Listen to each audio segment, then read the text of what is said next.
Nah, dan panggilan ini juga itu akan dipanggil, akan diucapkan oleh para malaikat ya, kepada hamba-hamba Allah itu pada hari kiamat nanti. Tinggal pertanyaannya, ya, siapakah yang layak dipanggil dengan ya ayuhat Tuhan nafsul mutmainnah?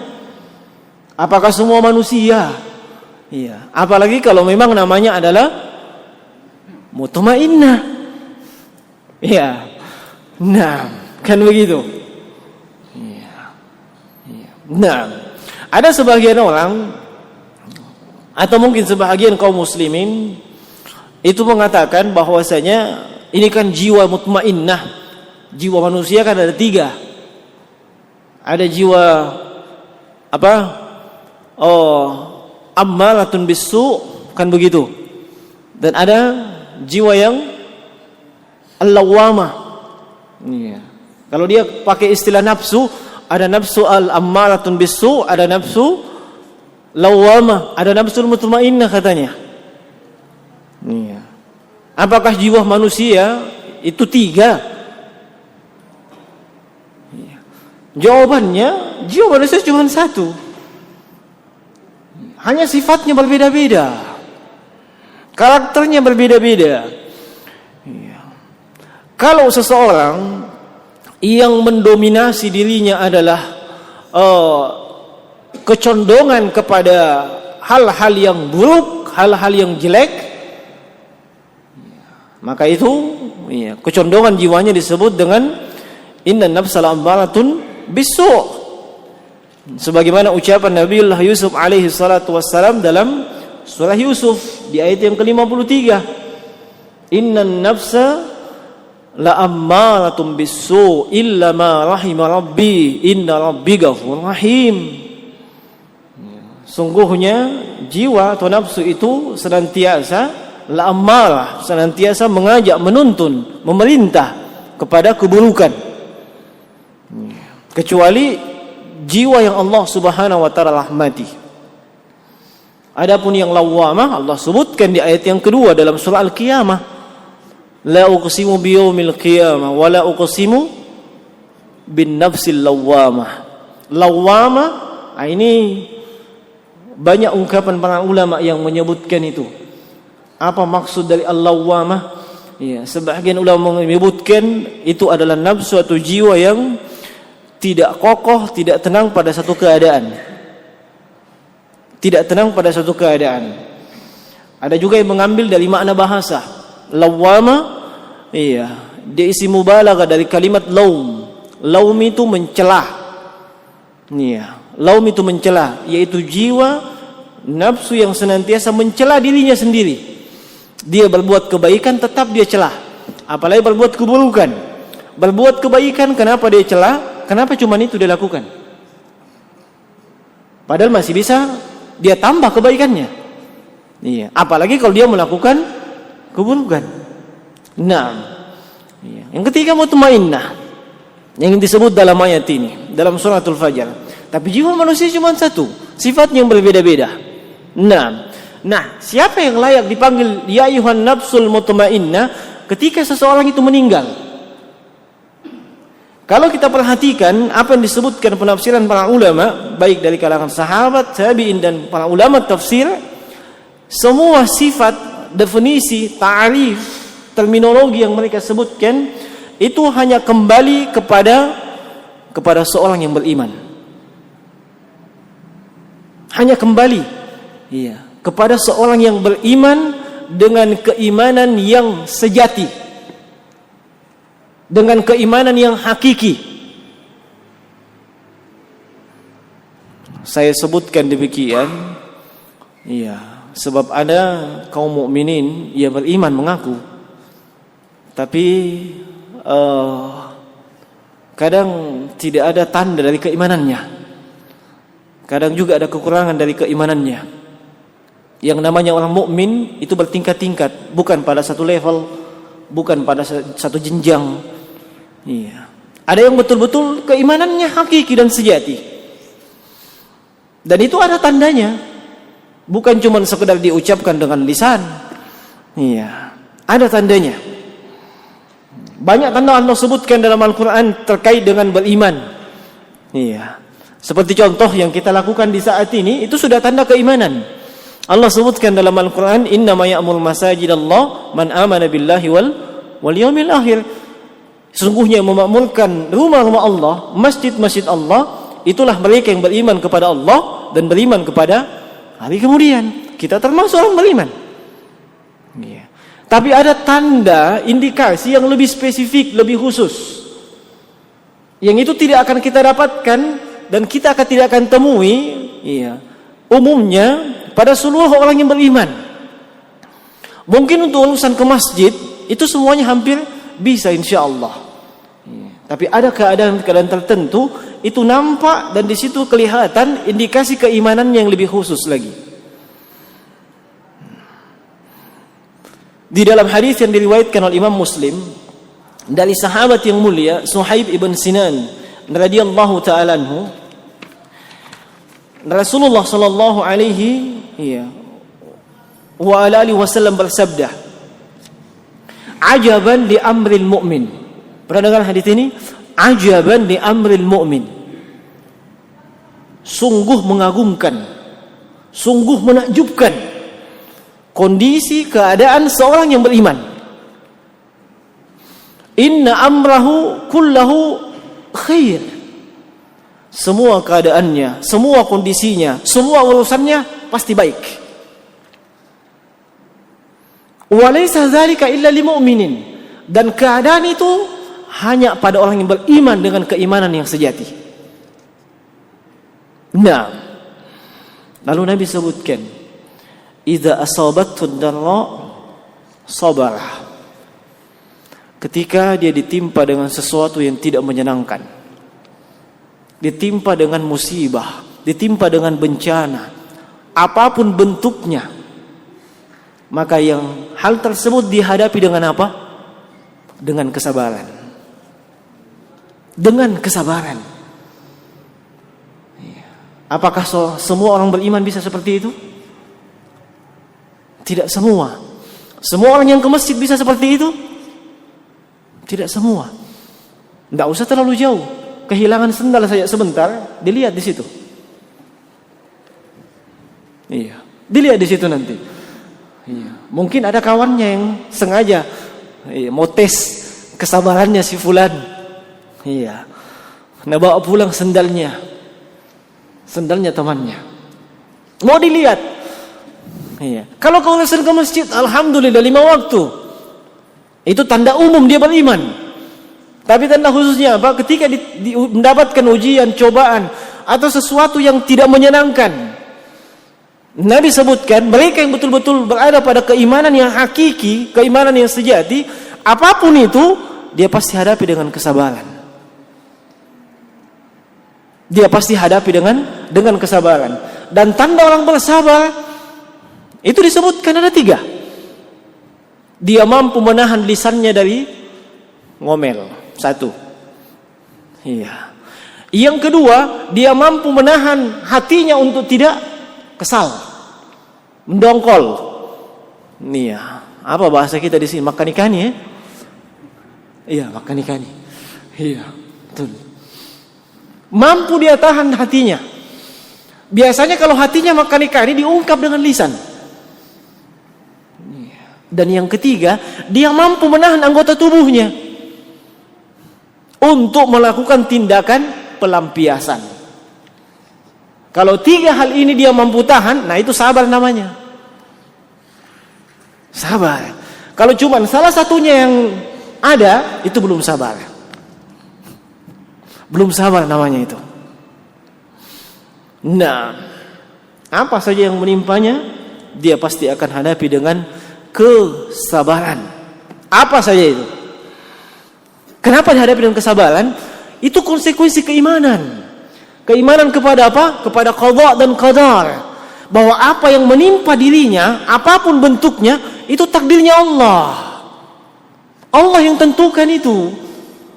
Ya. Kalau konteks yang kita sebutkan tadi kehilangan sendal, Allah sudah takdirkan Anda kehilangan sendal. Kalau dia kembali kepada itu, dia harus sabar.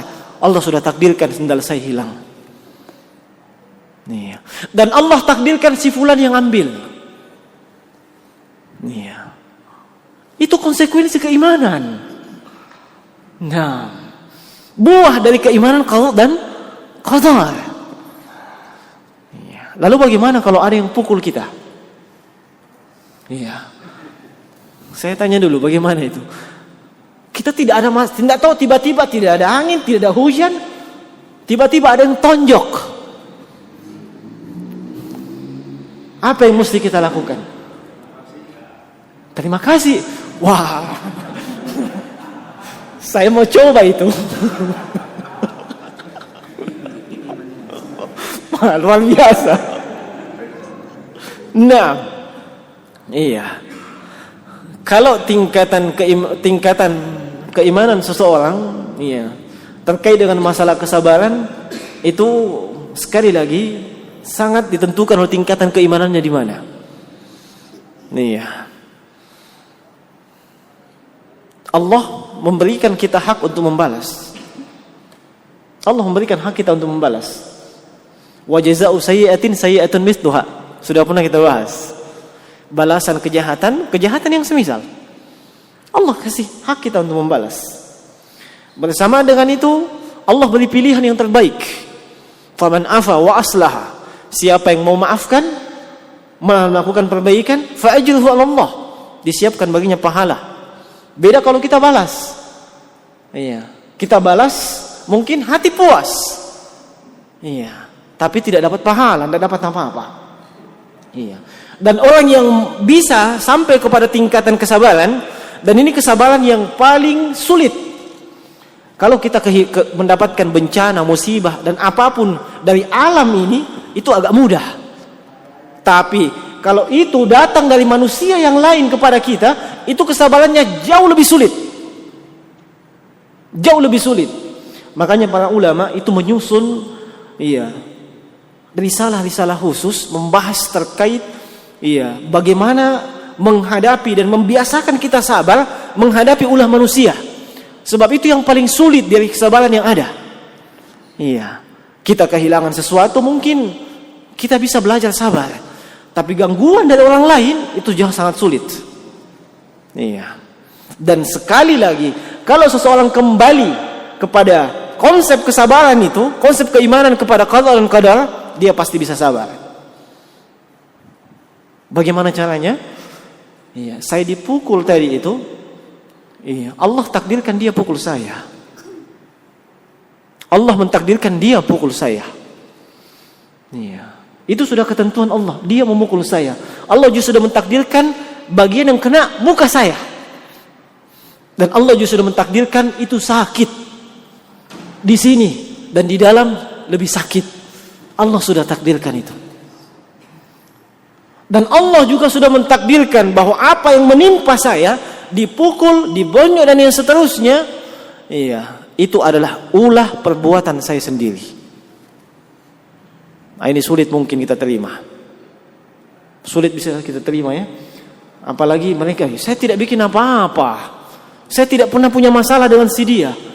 Kenapa dia main pukul? Kenapa dikatakan bahwa itu buah perbuatan saya sendiri? Itu ayat sering kita baca mungkin. Wa ma asabakum min musibatin fabima kasabat aydikum. Perhatikan ayatnya. Wa ma asabakum, apa saja yang menimpa kalian min musibatin. Min musibatin konteksnya penetapan, nakirah, menunjukkan musibah apa saja. Musibah apa saja yang menimpa kalian, fabima kasabat aydikum. Itu ulah perbuatan tanganmu, dosa-dosamu. Iya. Dan jangan kita lupa, al jazaa'u min jinsil amal. Balasan itu berbanding lurus dengan amalan kita. Bisa jadi sebelumnya ada orang yang pernah kita pukul. Dan itu mungkin mudah kita lupakan. Ingat, al jazaa'u min jinsil amal. Balasan sesuai dengan amalan yang pernah kita lakukan. Allah bisa saja menggerakkan hati si A, si B untuk membalas perlakuan kita kepada orang lain. Apa susahnya bagi Allah? Hati manusia di tangan Allah Subhanahu wa taala. Mungkin Allah mungkin Allah memberikan balasan tersebut, iya, untuk mengingatkan kita bahwa kita pernah melakukan kezaliman sama si A. Kalau kita mampu seperti itu, bisa sabar itu. Iya. Saya dapat ini ya, ini dosa-dosa saya ini. Dosa-dosa saya. Dan itu tadi yang pertama. Saya dipukul, Allah takdirkan saya dipukul. Tapi jangan ditambah, Allah juga mentakdirkan saya membalas. Lain ceritanya. Iya. Nah, baik. Ketika ditimpa musibah, seorang yang beriman dengan keimanan yang hakiki dan sejati, dia pasti hadapi dengan kesabaran. Wa idza asabatus sarra syakara. Nabi sebutkan kedua, dia mendapatkan nikmat, kesenangan, apapun itu, semuanya dihadapi dengan kesyukuran. Semuanya dihadapi dengan kesyukuran. Dan sebagaimana kesabaran tadi, kesyukuran juga 3. Iya, syukur dengan lisan, syukur dengan hati, dan syukur dengan anggota tubuh. Syukur dengan lisan, ini paling mudah. Alhamdulillah, paling mudah. Syukur dengan hati, ini agak sulit. Apalagi mereka terfitnah, tenggelam dengan gemerlapnya dunia. Iya. Syukur dengan hati bagaimana bentuknya? Kita mengakui semua yang saya miliki saat ini semuanya dari Allah, tanpa kecuali. Itu tidak mudah itu bagi sebagian orang. Apalagi memang mulai pagi sampai pagi dia mencari dunia. Iya. Seluruh potensinya digerakkan untuk mencari dunia. Lalu setelah terkumpul dari semua keduniaan yang dia miliki, iya, kita mengatakan itu milik Allah, dia tidak terima mungkin. Iya. Tapi Allah tegaskan dalam Al-Quran, wa ma bikum min ni'matin faminallah, dalam surah An-Nahl, semua nikmat yang kau miliki itu dari Allah, bukan dari siapa-siapa. Iya. Kalau ada yang mengatakan dari hasil usahanya, dari kecerdasannya, yang memberikan dia kecerdasan siapa? Yang memberikan dia akal untuk berpikir dan cerdas siapa? Allah. Semuanya dari Allah. Baru dikatakan bersyukur kalau dia mengatakan, iya, mengakui dalam hatinya ini semuanya milik Allah. Iya. Kalau itu bisa terrealisasi, oh subhanallah. Ketika kita kehilangan dari apa yang kita miliki, tidak begitu merana. Iya. Tidak begitu galau. Kenapa? Memang semuanya dari Allah. Allah berhak mengambilnya kapan saja. Kita kan cuma dititip doang. Dan yang ketiga, kesyukuran itu dengan anggota tubuh. Dengan melaksanakan apa yang Allah perintahkan sang pemberi nikmat. Itu dibilang syukur. Salah satunya tidak ada, tidak bersyukur namanya. Jangan dikira syukur itu cuma mengucapkan alhamdulillah. Tidak. Iya. 3 hal itu saja. Lisan kita, hati kita, anggota tubuh kita. Buktikan kesyukuran dengan anggota tubuh, dengan beribadah. Iya. Nah, 2 hal ini jemaah sekalian, ketika ditimpa musibah bersabar, ketika mendapat nikmat dia bersyukur. Itu tanda keimanan hakiki, tanda keimanan sejati. Dan itu tercakup dalam kalimat mutmainnah. Iya. Apa saja yang menimpa dia, tetap dia tenang. Tidak goncang, tetap dia kokoh, tidak oleng, iya, tidak galau istilah anak muda sekarang. Nih, memang mutmainnah demikian. Itu hanya terdapat pada seorang yang beriman dengan keimanan yang hakiki. Pertanyaan yang berikutnya, bagaimana mencapai derajat mutmainnah? Kita sudah tahu itu hanya untuk orang beriman. Lalu bagaimana mencapai derajat mutmainnah? Iya. Untuk mencapai derajat mutmainnah, iya, itu dengan 2 hal. Allah isyaratkan dalam surah An-Ra'd di ayat yang ke-28. Nah, ada yang ingat itu ayatnya? An-Ra'd alladzina amanu wa tatma'innu qulubuhum bidzikrillah. Ala bidzikrillah tatma'innul qulub. Kalimatnya mutmainnah. Ya. Alladzina amanu wa qulubuhum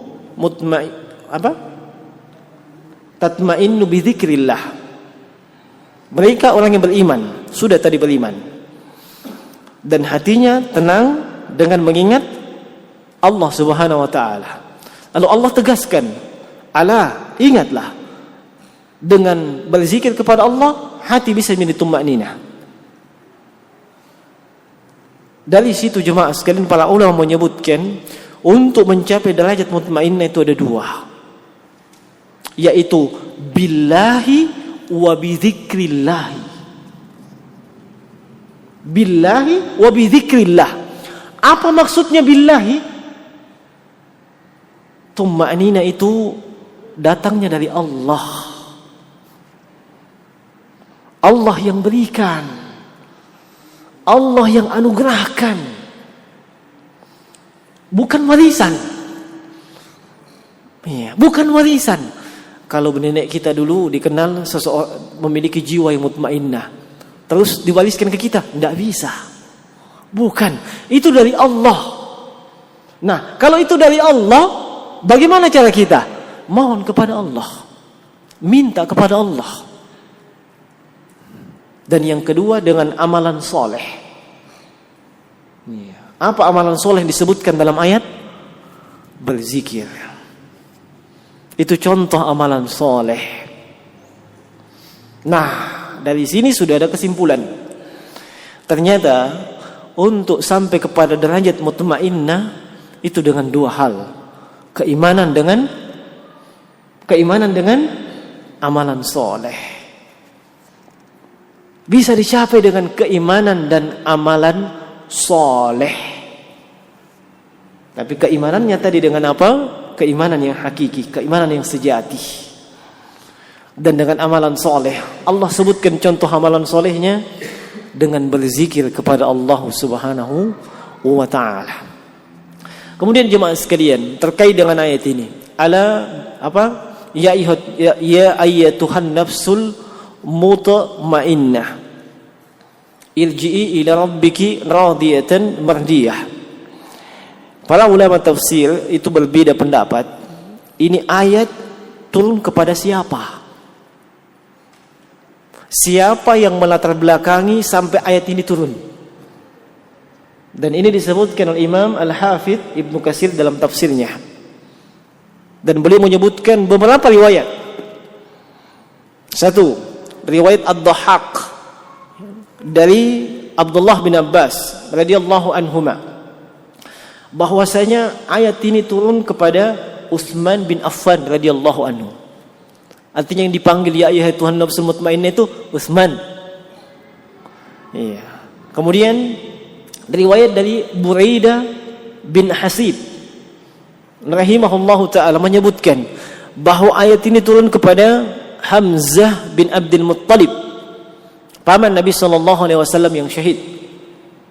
Nah, dan ada riwayat dari Sa'id ibn Jubair, murid Abdullah bin Abbas kalau saya tidak salah ingat itu. Sa'id ibn Jubair radhiyallahu ta'ala anhu menceritakan bahwa ayat tersebut turun tatkala Abu Bakar As-Siddiq radhiyallahu ta'ala anhu itu sedang duduk bersama dengan Nabi sallallahu alaihi wasallam. Lalu turun ayat tersebut, ya ayyatuhan nafsul mutmainnah. Iya. Maka kata Abu Bakar As-Siddiq, ya Rasulullah, ma ahsanu hadza. Wahai Rasulullah, demikian bagus itu ucapan. Maksudnya siapapun yang dipanggil dengan ucapan itu, subhanallah, itu orang yang terbaik. Iya. Maka kata Nabi sallallahu alaihi wasallam, ama innahu sayaqulu laka hadza. Ingatlah, itu nanti akan diucapkan kepadamu. Itu nanti akan diucapkan kepadamu. Kalau kita lihat asbab nuzulnya, itu khusus kepada Abu Bakar As-Siddiq. Ya. Tapi kaidah dalam ilmu tafsir, al-ibratu li umumil lafadz la bi khususis sabab. Itu kaidahnya. Ya. Yang kita ambil pelajaran keumuman lafadz dalam ayat, bukan sebab kekhususan turunnya. Iya. Kalau terkait asbabun nuzul, iya, itu Abu Bakar Siddiq. Tapi keumuman ayat kita lihat Abu Bakar Siddiq itu orang apa? Orang beriman. Orang beriman. Sehingga kalau kita ambil keumuman ayat itu untuk siapapun yang beriman dan beramal saleh. Nah, kemudian dalam riwayat Sa'id bin Jubair yang lainnya, ya, dengan lafaz ama innal malaka sayaqulu laka hadza indal maut. Ingatlah bahwasanya malaikat itu yang akan membacakan ini ketika seseorang mau meninggal.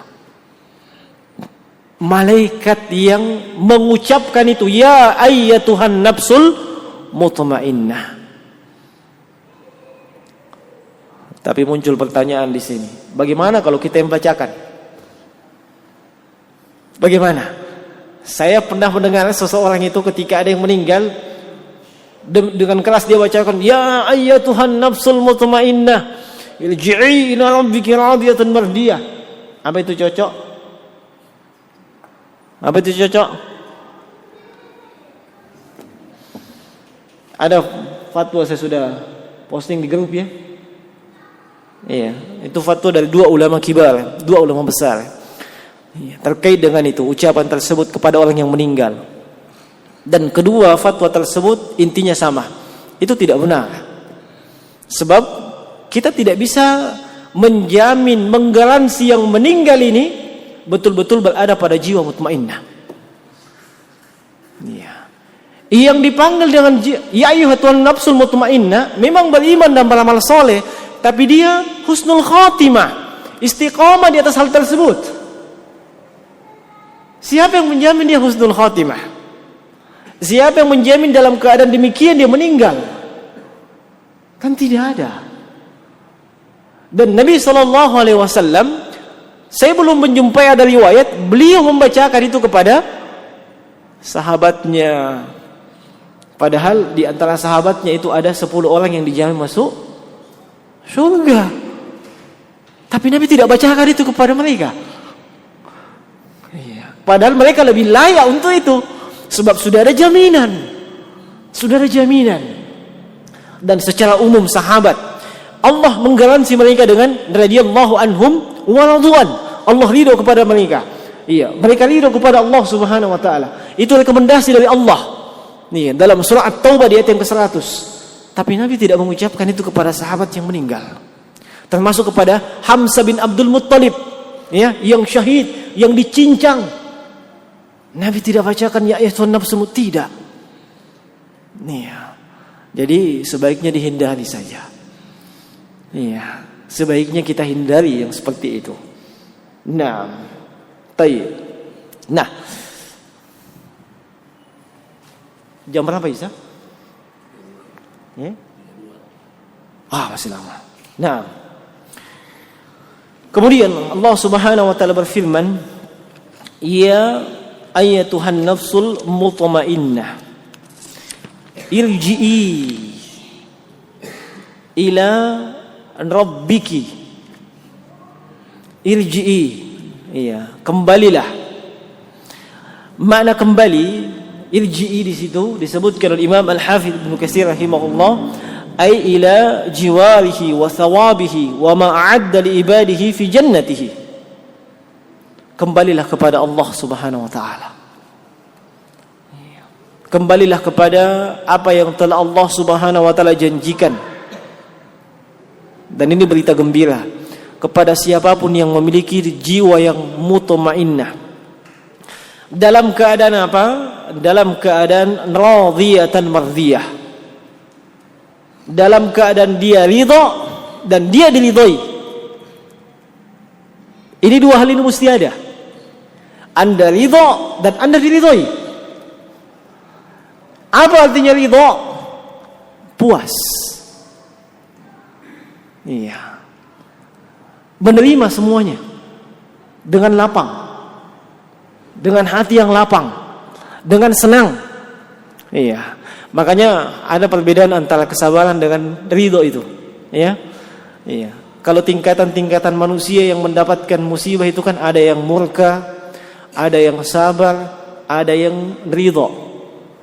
Iya. Yang murka tidak terima ini mendapatkan dosa. Yang sabar itu wajib. Iya, ketika mendapat musibah. Dan ada yang ridho. Ridho itu dia dapat musibah, tidak dapat musibah sama. Tidak ada bedanya bagi dia. Iya, tidak ada bedanya bagi dia.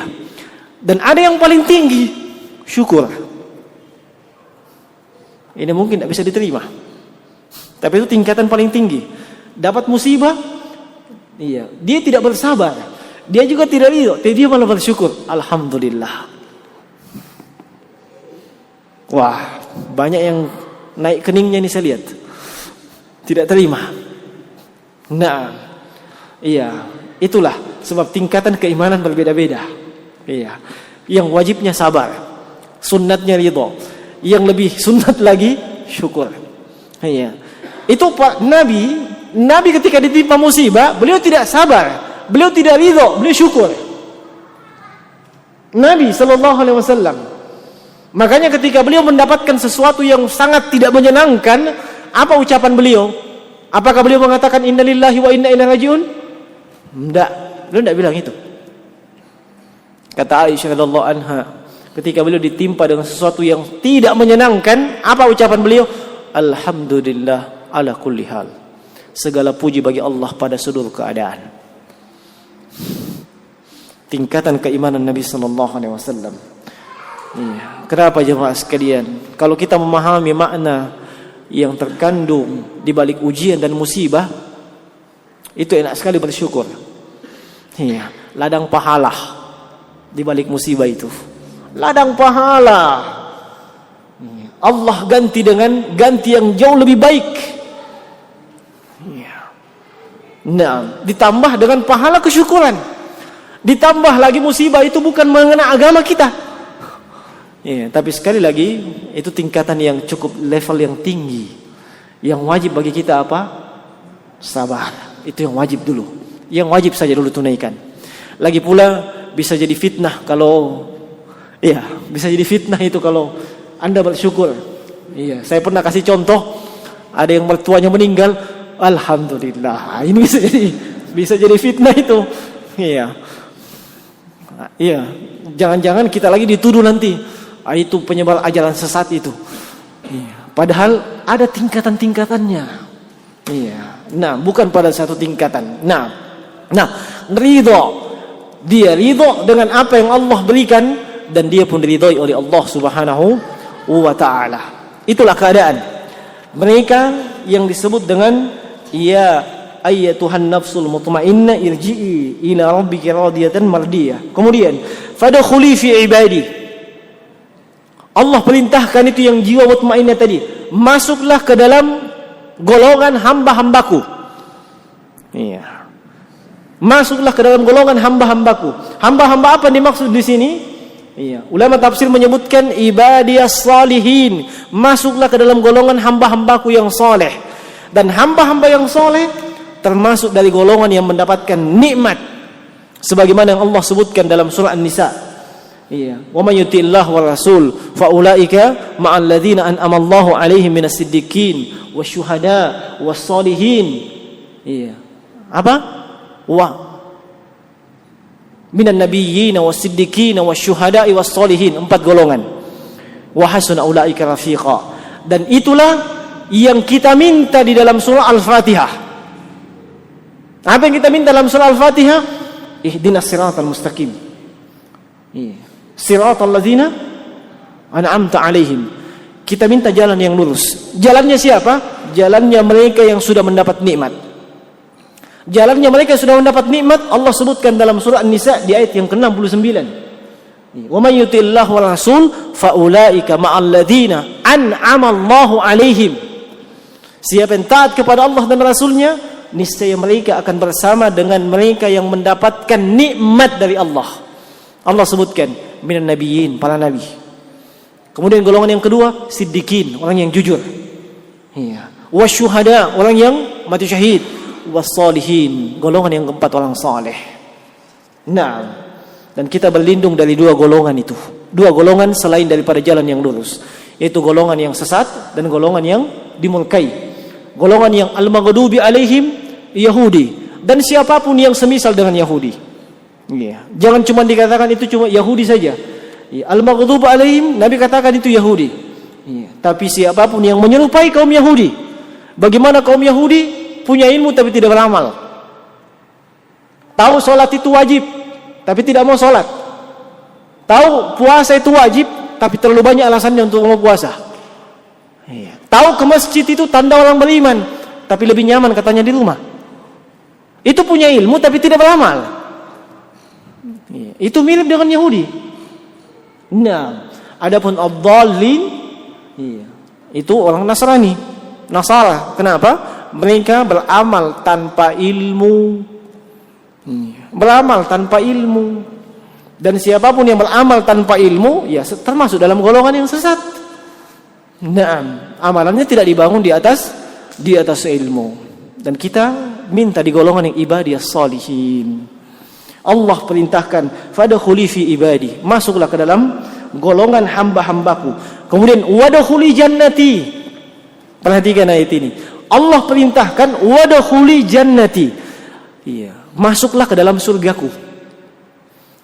Biasanya ayat dalam Al-Qur'an tidak disebutkan dengan jannati. Biasanya disebutkan dengan apa? Jannatun. Ya. Jannatun. Lihat. Tapi di sini jannati. Padahal meskipun Allah tidak sebutkan jannati, kita semua tahu dan paham itu surga milik siapa? Milik Allah. Jannat itu artinya surgaku. Ya. Surgaku. Masuklah ke dalam surgaku kata Allah. Semua kita tahu surga milik Allah. Tapi kenapa mesti Allah sebutkan jannati, surgaku? Para ulama menjelaskan ada dua hal di situ. Pertama, idhafatut tasyrif, yang kedua syiddatul inayah. Idhafatut tasyrif maksudnya penyandaran kemuliaan.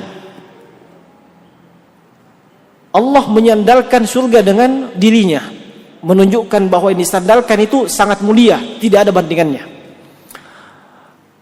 Contoh saja, dalam bahasa Arab rumah kan baitun. Baitun itu secara harfiah punya nilai apa tidak? Biasa, rumah. Tapi ketika disandarkan kepada Allah, baitullah, rumah Allah, maka itu pas tempat yang mulia. Jadi paham maksudnya? Ya, demikian. Syahr, bahasa Arabnya bulan. Syahr, bulan. Biasa itu bulan, tidak ada kemuliaannya. Tapi disandarkan kepada Allah, syahrullah, bulannya Allah. Oh, tidak main-main itu. Itu penyandaran kemuliaan. Jannah, surga itu sudah mulia memang. Ditambah lagi disandarkan kepada Allah Subhanahu wa taala. Itu menunjukkan tidak ada bandingannya kemuliaannya. Menunjukkan bahwasanya hamba yang al-mutmainnah ini, subhanallah, itu pendapat penyambutan yang khusus. Nah, dan yang kedua al-inayah. Al-inayah maksudnya perhatian yang lebih khusus kepada mereka dibandingkan selain mereka. Iya, dimaklumi ya, semua yang masuk ke dalam surga masuk ke dalam surga. Tapi ada yang diberikan perlakuan khusus. Ada yang diberikan perlakuan khusus. Dan kita berharap jemaah sekalian, semoga Allah Subhanahu wa taala menggolongkan kita di antara hamba-hambanya yang dipanggil dengan ayyatuhan nafsul mutmainnah. Dan kita berharap kepada Allah Subhanahu wa taala, iya, semoga kita tetap di atas keimanan, amalan soleh, dan continue istiqamah di atas hal tersebut. Dan kita berharap kepada Allah Subhanahu wa taala, sebagaimana Allah mengumpulkan kita di tempat ini, semoga Allah Subhanahu wa taala juga mengumpulkan kita di surga nanti. Nah, innahu waliyyu dzalika wal qadiru alaihi. Ini akhir daripada surah Al-Fajr.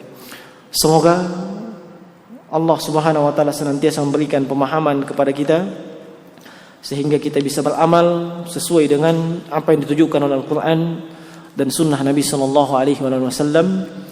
Ini yang bisa kita sampaikan. Mohon maaf atas segala kekurangan. Yang keliru itu datang dari kami, yang benar pasti datang dari Allah Subhanahu wa taala. Demikian, subhanakallahumma bihamdik, nasyhadu an la ilaha illa anta, astaghfiruka wa atubu ilaik. Assalamualaikum warahmatullahi wabarakatuh.